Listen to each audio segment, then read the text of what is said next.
Alors cette fois officiellement, bonjour à vous qui êtes avec moi ce matin. C'est une joie pour moi d'être avec vous. Bonjour à ceux qui me suivent sur Zoom. Vous avez des beaux visages, des beaux sourires, c'est super. Puis bonjour à ceux qui m'écouteront ces prochaines semaines sur YouTube. Qui peut me dire franchement si cette nuit, il a réussi à dormir 1 heure de plus parce qu'on nous a accordé 1 heure de plus? Personne lève la main. Hein? Ah, Luc, ouais, bravo. On a besoin d'un médecin, là. Il est à peu près 10h30 ce matin, à nos montres, mais dans notre tête, c'est 11h30. C'est peut-être bientôt l'heure de manger. Donc, ça veut dire une nouvelle adaptation qui nous est demandée. Comme si ça ne suffisait pas. Hein? Mais j'aimerais vous dire ce matin que Dieu reste debout. Que Dieu, lui, il est au mouvement, qu'il est attentif, il est prêt à venir à notre secours. Ses promesses vont se réaliser. Qu'il est fidèle et ce qu'il a commencé, il va le terminer. Ce qu'il a commencé en vous, ce qu'il a commencé dans le monde, il n'est pas dépassé. Il va aller jusqu'au bout et son plan va s'accomplir. Dans l'Apocalypse, nous lisons une vision que l'apôtre Jean a eue sur l'île Patmos. Cela se passe environ 30 ans après Pentecôte. C'est Jean qui le voit. C'est Jean qui a passé 3 ans de sa vie avec Jésus dans le pays d'Israël. C'est Jean qui a été témoin de la mort de Jésus sur la croix. C'est Jean qui a vu ressusciter Jésus. Donc Jean, 30 ans plus tard, il voit en vision, il voit Jésus en train d'être adoré par une foule de gens de tout âge, de différentes nations, de différentes langues. Il n'a pas vu une église en chute libre, il n'a pas vu une église craintive, un petit nombre de croyants. Il a entendu une foule avec des anges qui crient « Le salut est à notre Dieu qui est assis sur le trône ». Ça va se réaliser.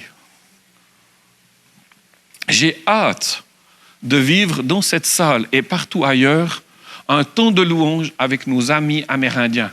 Nos amis amérindiens, Atikamekw, entre autres, et nous. Je rêve du moment où chacun pourra être présent dans le même lieu, sans peur d'être jugé, sans peur de ne pas être compris. Parce que dans le royaume de Dieu, on le goûte déjà, et on doit encore faire mieux, le racisme n'existera plus. Au contraire, ce sera la joie de partager.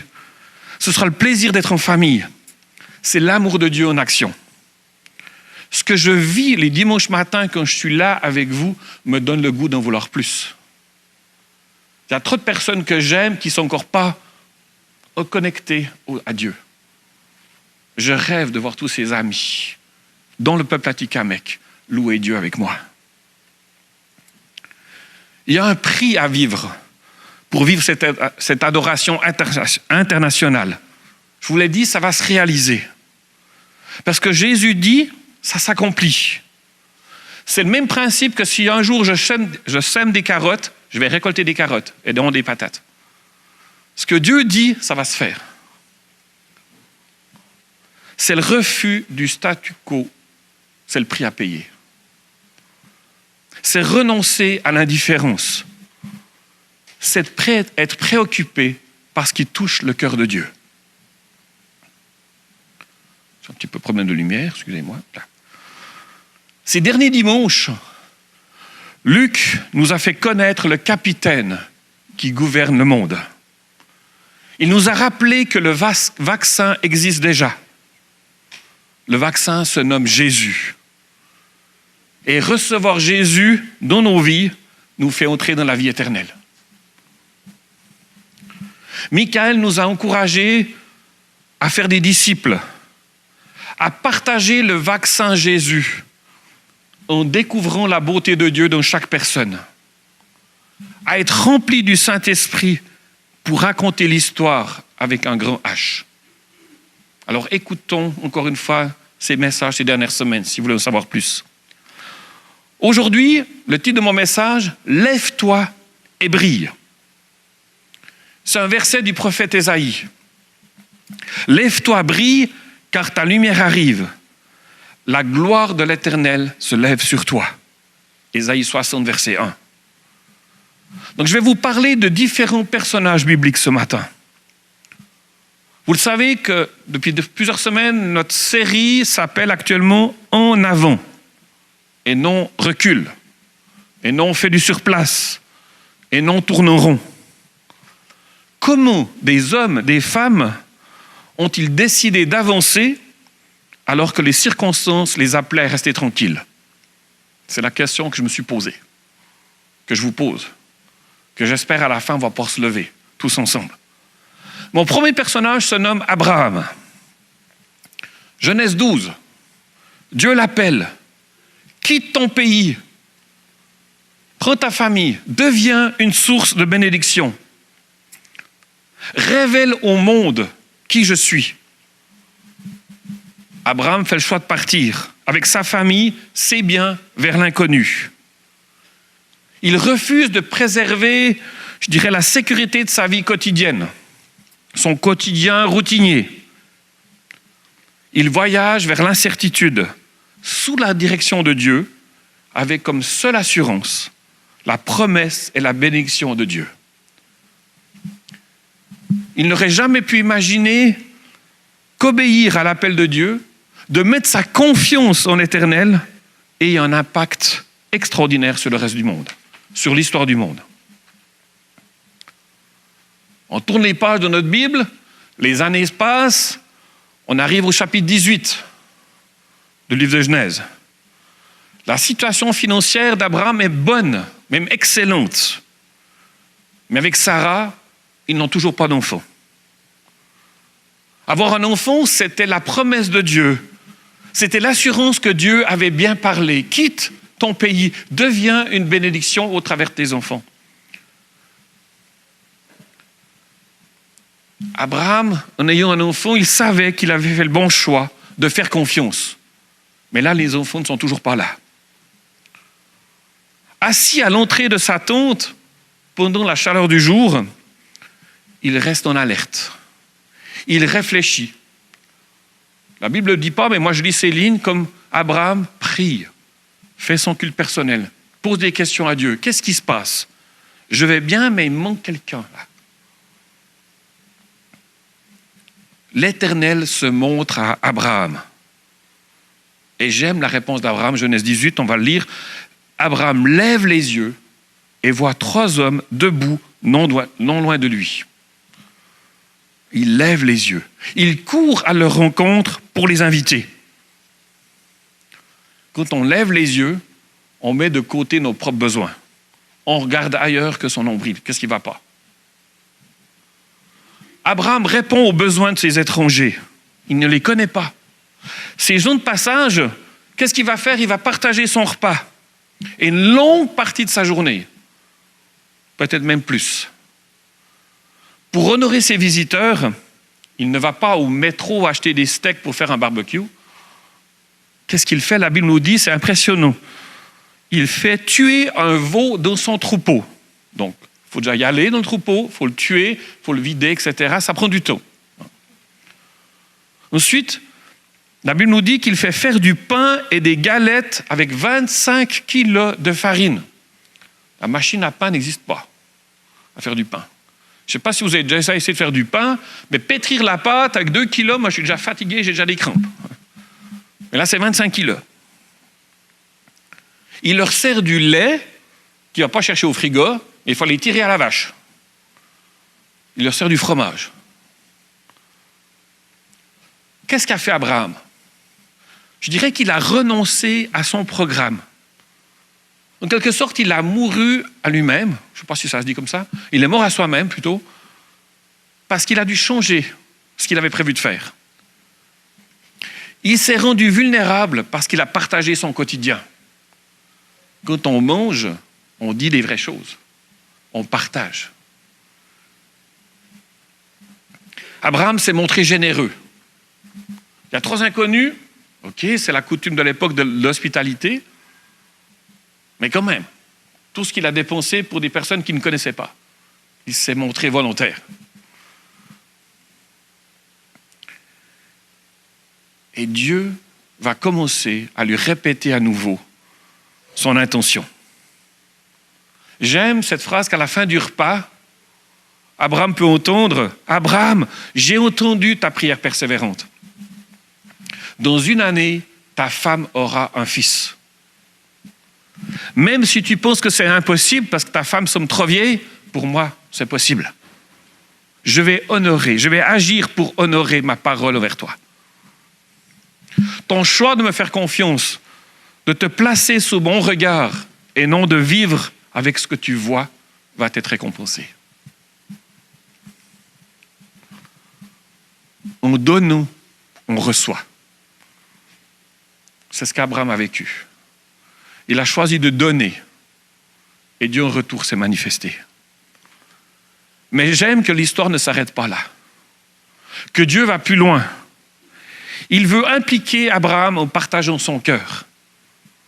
L'Éternel dit, dans Genèse 18 toujours, « Cacherai-je à Abraham ce que je vais faire ?» Dieu annonce qu'il a l'intention de détruire Sodome parce que son péché est énorme. Abraham n'est pas en train de dire « Yes, enfin, t'as raison, c'est horrible ce qui se passe. » Abraham s'arrête. Dieu, non. Non. Oui, le péché est là. Mais est-ce que je peux discuter avec toi? Est-ce que je peux prier avec toi pour que tu changes tes plans?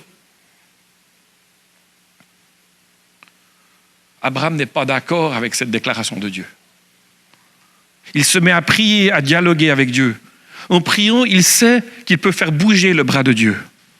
Que Dieu est prêt à modifier ses plans pour honorer la foi d'Abraham.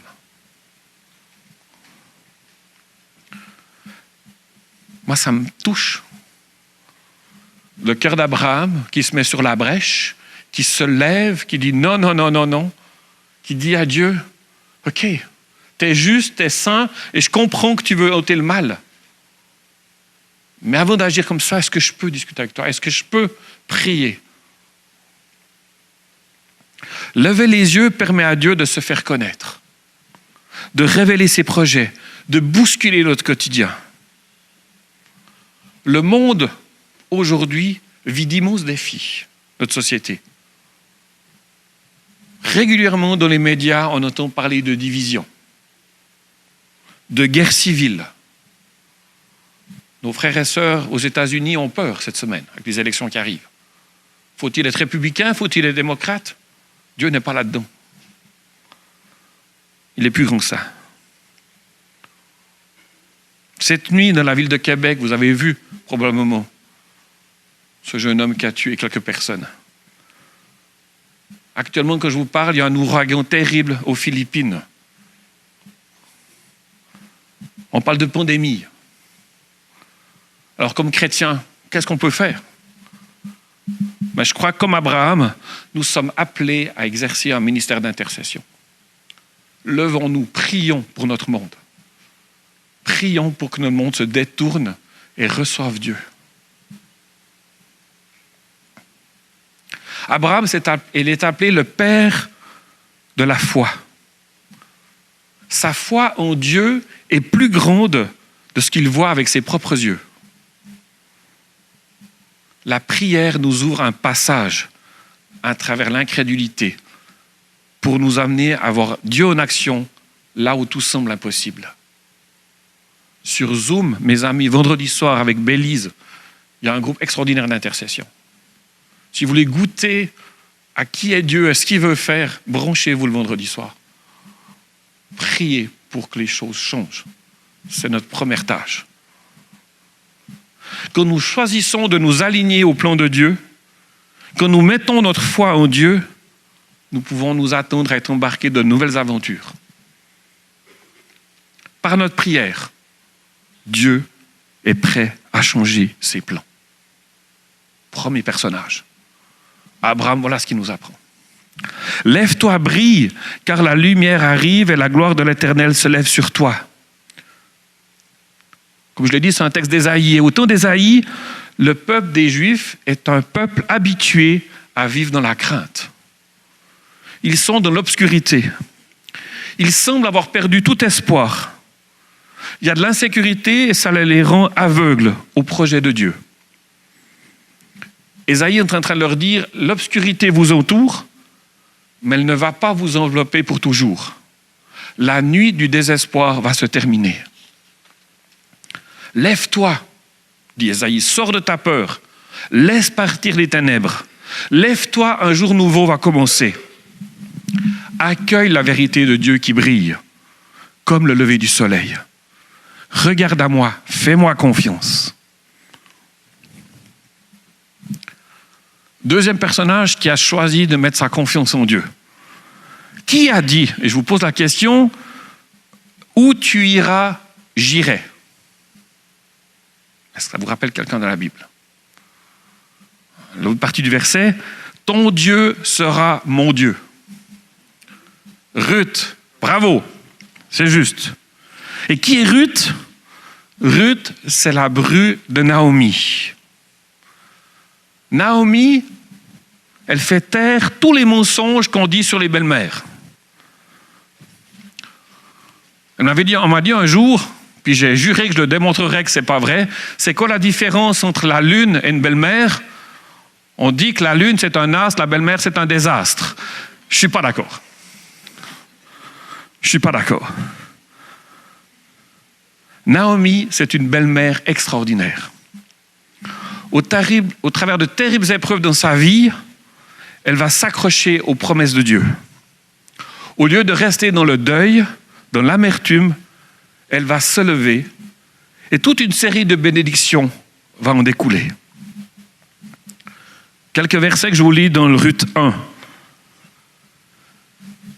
À l'époque des juges, il eut une famine dans le pays. Un homme de Bethléem, de Juda, partit avec sa femme et ses 2 fils s'installer dans le pays de Moab. Le nom de cet homme était Elimelech. Celui de sa femme Naomi et ses 2 fils s'appelaient Malcon et Kilion. Ils étaient Éphrasiens de Bethléem en Juda. Arrivés au pays de Moab, ils s'y établirent. Elimelech, le mari de Naomi, mourut. Elle resta avec ses 2 fils. Ils prirent des femmes moabites. L'une s'appelait Orpa et l'autre Ruth. Ils habitèrent là environ 10 ans. Malcon et Kilion moururent aussi tous les 2. Et Naomi resta privée de ses 2 fils et de son mari. Alors elle se leva, elle et ses belles-filles, afin de quitter le pays de Moab. Naomi part avec sa famille commencer une nouvelle vie, comme beaucoup d'entre nous qui ont quitté leur pays d'origine pour habiter au Québec. Certains d'entre nous l'ont fait par choix, certains d'entre nous, c'était le choix qui était imposé. Ils devaient quitter leur pays. Naomi, dans son nouveau pays, vit 3 grosses épreuves. Son mari meurt, ainsi que ses 2 fils. On a lu dans les journaux la semaine passée qu'une famille requérante, lui voulait être médecin, il commence son travail, 41 ans je crois, il décède. Il laisse sa femme qui ne fait pas le français, son fils à Montréal, panique. C'est un peu ce qu'a vécu Naomi. Dans un pays étranger, tu ne connais pas vraiment la langue, tu es là. Qu'est-ce qui m'arrive? Pour protéger les veuves de la pauvreté, Dieu avait instauré la loi du lévirat.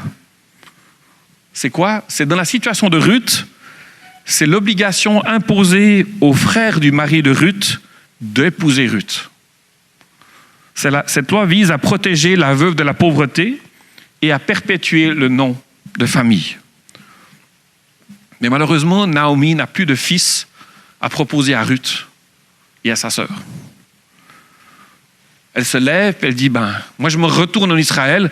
Alors elle encourage ses belles-filles de rester dans leur pays, comme ça elles pourront se remarier. Avant d'être dans cette détresse, Naomi a eu le temps de partager sa foi avec ses brus. Je vous rappelle que Ruth, c'est une Moabite. Elle n'est pas juive. Et quand elle décide de retourner en Israël, je parle de Naomi, surprise, Ruth la suit. En 10 ans, Ruth a pu observer la foi de sa belle famille, la foi de sa belle maman. Ruth a pu entendre les histoires de la fidélité de Dieu. Ruth a comparé probablement ses croyances et a trouvé de l'espoir pour sa vie. Alors quand elle suit sa belle maman, elle quitte ce qu'elle connaît sans trop savoir ce qui lui arrivera. Mais elle décide elle aussi de faire confiance en Dieu.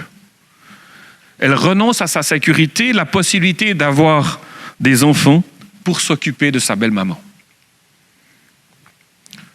Cette histoire nous révèle que le peuple juif n'est pas le seul peuple que Dieu aime. Depuis toujours, Dieu se choisit des hommes, des femmes pour se faire connaître, pour briller dans la noirceur. L'histoire avec Ruth ne se termine pas comme ça. Dieu bénit la fidélité de Ruth. Vous savez qu'elle deviendra l'arrière-grand-mère du roi David et qu'elle est l'ancêtre direct de Jésus. L'histoire aurait certainement été très différente si Naomi n'avait pas partagé sa foi. S'il n'avait pas décidé de se lever pour retourner dans son pays d'origine. Naomi s'est levée. Pour moi, elle avait toutes les bonnes excuses pour rester assise, pour abandonner le combat, pour se laisser envahir par le découragement. Dieu ne veut pas que Naomi survive. Dieu ne veut pas que chacun d'entre nous survive. Il invite Naomi à se lever pour une renaissance. Naomi est une femme vraie, de conviction, d'action et de compassion. Alors je nous appelle aujourd'hui à nous lever pour nos familles, pour nos belles-filles, pour nos beaux-fils, pour nos enfants.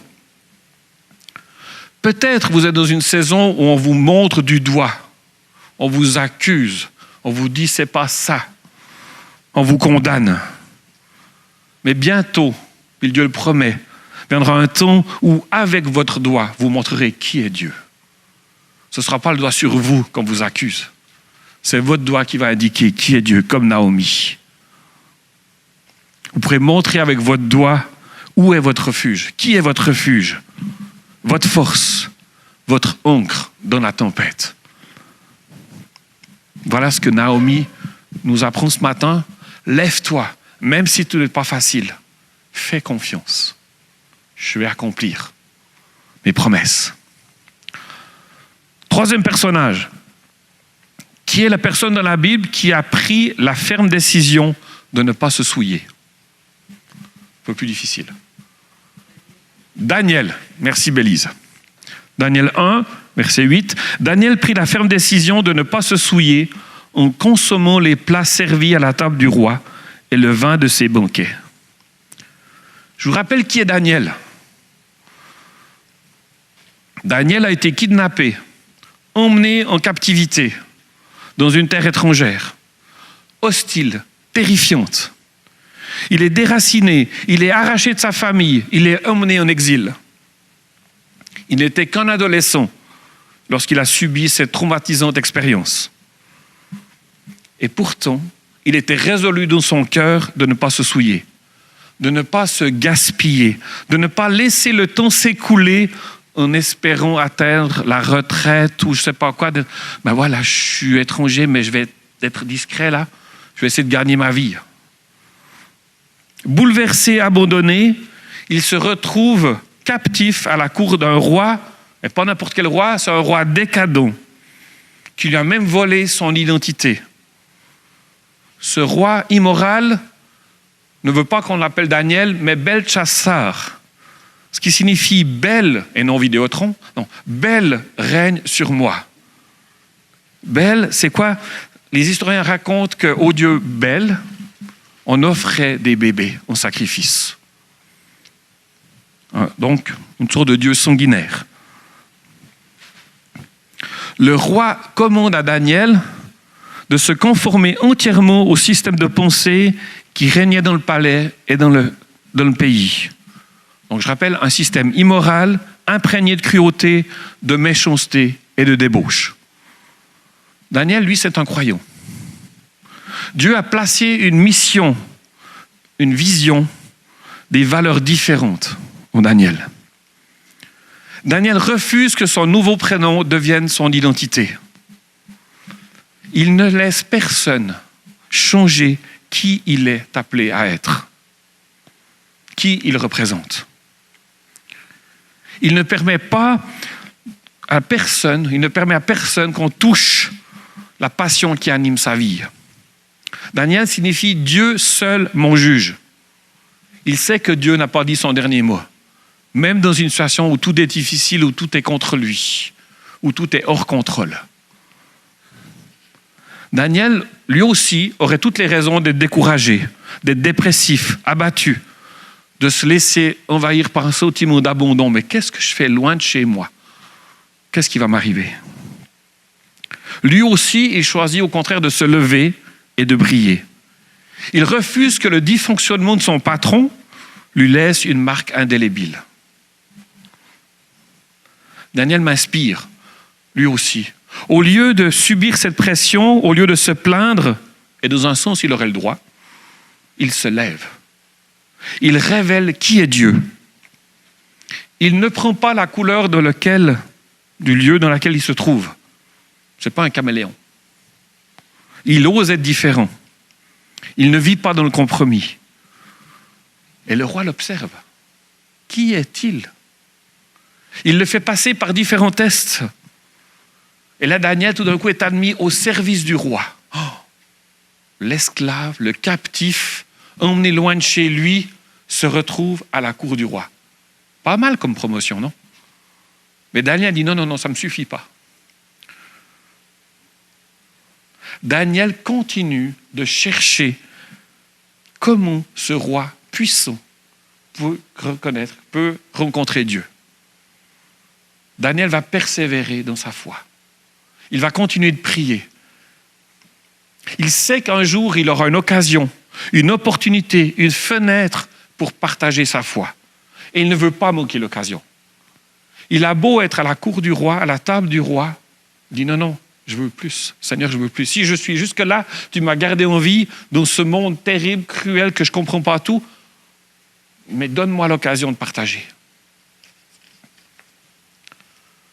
Quelques années plus tard, le roi fait un rêve, je dirais même un cauchemar qui le paralyse. Alors il fait venir tous les sages, tous les magiciens du pays.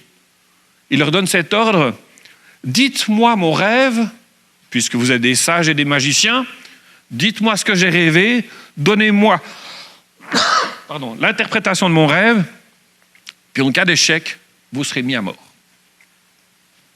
Personne ne réussit. On ne sait pas pourquoi Daniel n'a pas été convoqué. La Bible nous dit que Daniel est emmené avec tous les magiciens au peloton d'exécution. Donc Daniel sait qu'il va mourir.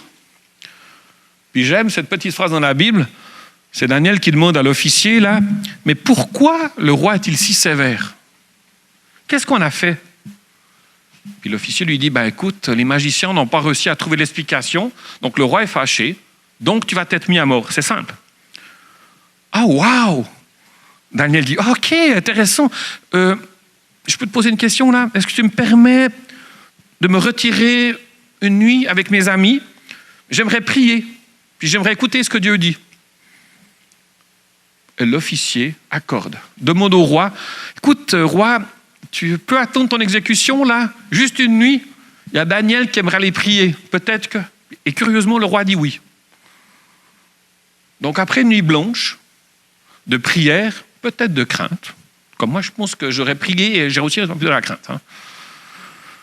Daniel est conduit devant le roi. Et voilà ce que Daniel dit, toujours dans la Bible.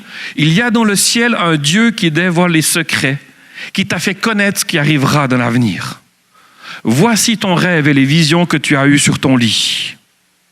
Il lui explique la vision de la statue, etc., etc. Je ne vais pas vous la lire, Mais à la fin de l'explication, qu'est-ce que fait le roi? Le roi Nebuchadnezzar tombe le visage contre terre, se prosterne devant Daniel. Le roi adresse la parole à Daniel et dit, c'est certain, c'est ton Dieu qui est le Dieu des dieux et le Seigneur des rois. Il dévoile les secrets puisque tu as pu dévoiler celui-ci. Waouh! Waouh! Daniel, loin de chez lui, emmené en exil, récompensé d'être à la table du roi, mis de côté, condamné à mort. Non, attends, je ne veux pas mourir tout de suite, je veux prier. Il prie, il reçoit la révélation, il sait que c'est le moment de partager. Il sait que son heure est venue. Seigneur, je vais mourir, ou révèle-toi, il y a quelque chose qui va se passer pour le roi. Le secret de Daniel, pour moi, se nomme en avant. Tout en choisissant d'honorer son roi, il a refusé de se laisser entraîner dans la culture, par la culture dans laquelle il vivait. Depuis plusieurs mois, en 2020, le niveau d'anxiété, de peur ne cesse d'augmenter dans notre société. J'ai envie de dire, comme Daniel, on n'est pas obligé de subir cette peur. Ce n'est pas facile. Mais en réalité, je crois que Dieu, il ne veut pas nous faire peur. Il veut nous préparer à faire face. 2 Timothée 3,1 nous dit « Sache que dans les derniers temps, il y aura des temps difficiles. » Ça, c'est Dieu qui nous dit « Ben oui, on aura des temps difficiles, on y est. Mais je suis le Dieu Emmanuel. Je suis le Dieu avec. Je m'occupe de vous. Il est la meilleure nouvelle de tout l'univers. Il est avec nous. » Il ne faut pas, mes amis, attendre que la chose tourne, que le virus s'arrête, que la vie reprenne. Levons-nous. La couleur de notre peau, notre sexe, nos origines, notre passé ne sont pas des freins pour Dieu. Dieu voit des possibilités. Il prend des initiatives, il veut nous inviter avec. Il espère qu'on fera le premier pas. Il espère qu'on va oser se lever et Dieu fera le miracle. Pour ceux qui circulent dans l'Assomption, vous avez certainement remarqué le théâtre Hector Charlon. Et le théâtre Hector Charlon est en train de construire une nouvelle maison. C'est la maison Jacques Parizeau, un lieu d'hébergement pour permettre aux artistes de composer leur spectacle, un lieu de retraite pour réfléchir. Yeah, j'aime ça. M. Parizeau, ça a été le député de l'Assomption, ça a été notre ancien Premier ministre du Québec. Et j'aimerais vous lire un extrait de son discours qu'il a fait aux étudiants à Montréal, à l'étudiant université. « N'ayez pas peur de rêver. N'ayez pas peur de construire une société qui soit l'image de vos ambitions. Je sais que pour votre génération, les choses sont plus difficiles, mais je vous envie quand même. Je vous envie parce qu'il n'y a rien de plus exaltant dans la vie que les commencements. Il n'y a rien de plus emballant que les démarrages. Être à l'aube d'une carrière, concevoir un projet, le voir grandir, contrecarrer les embûches, inventer des solutions auxquelles personne n'avait pensé. Faire de ces solutions la base d'une richesse nouvelle. Les commencements. Imaginez dans votre tête avec quelques amis une idée neuve. Transformer cette idée en réalité. Voir cette réalité grandir, devenir plus grande que vous-même. N'ayez pas peur. C'est M. Parizeau. C'est pas Dieu. Mais quand même. Et si Dieu nous disait aussi, lève-toi, n'aie pas peur. Je suis en train d'établir mon royaume. Lève-toi et brille. Alors pour terminer, cette parole nous encourage à ne pas nous fondre dans la masse dans ce monde. Comment pouvons-nous briller afin que le monde puisse effectivement voir Christ en nous? Abraham nous apprend à persévérer, à donner de notre temps, de notre argent, à sortir des sentiers connus, à exercer l'hospitalité, à honorer notre prochain. Naomi nous encourage de raconter comment Jésus a changé nos vies. C'est Albert Einstein qui a dit « Si tu veux que tes enfants soient intelligents, raconte-leur des histoires. Si tu veux qu'ils soient brillants, raconte-leur plus d'histoires. Et si tu veux que tes enfants soient brillants, raconte-leur encore davantage d'histoires. » Racontons ce que Jésus fait dans nos vies. Soyons témoins. Daniel est persuadé que la culture du ciel est plus forte que la culture diabolique. Il participe au changement des lois d'un pays. Il n'a pas honte d'être chrétien. Lève-toi et brille. De nuit, on voit la lune briller parce qu'elle est éclairée par le soleil et qu'elle reflète sa lumière. Nous sommes comme la lune. Je n'ai pas dit nous sommes dans la lune. Nous sommes comme la lune, nous reflétons la lumière de Dieu. Jésus a impacté nos vies de manière différente. Nous offrons l'opportunité de découvrir qui est Jésus en nous, en qui nous croyons. Que votre lumière brille aux yeux des hommes, afin qu'ils voient le bien que vous faites et qu'ils louent votre Père qui est dans les cieux. C'est Jésus qui l'a dit. Alors cette semaine, que Dieu nous aide à vivre dans l'amour, à devenir un modèle de paix, de patience autour de nous. Dieu a encore des révélations à partager. En choisissant de nous mettre sur la brèche, de demeurer dans sa présence, nous pouvons recevoir une parole qui peut sauver une vie. Ne négligeons pas nos temps avec Dieu, afin de devenir des personnes influentes, qui encouragent, qui donnent le sourire à quelqu'un, qui redonnent la force de continuer de se battre. En conclusion, n'ayons pas peur de nous lever, de laisser la gloire de Dieu éclairer le monde au travers de nous pour des vies transformées et restaurées. Soyons audacieux. Et Audrey, Solène, tu peux montrer la dernière image? C'est Martin Luther King. Si tu ne peux pas voler, eh bien cours. Si tu ne peux pas courir, eh bien marche. Si tu ne peux pas marcher, eh bien nage. Mais par-dessus tout, reste en mouvement. Alors levons-nous et que la gloire de Dieu règne. Amen.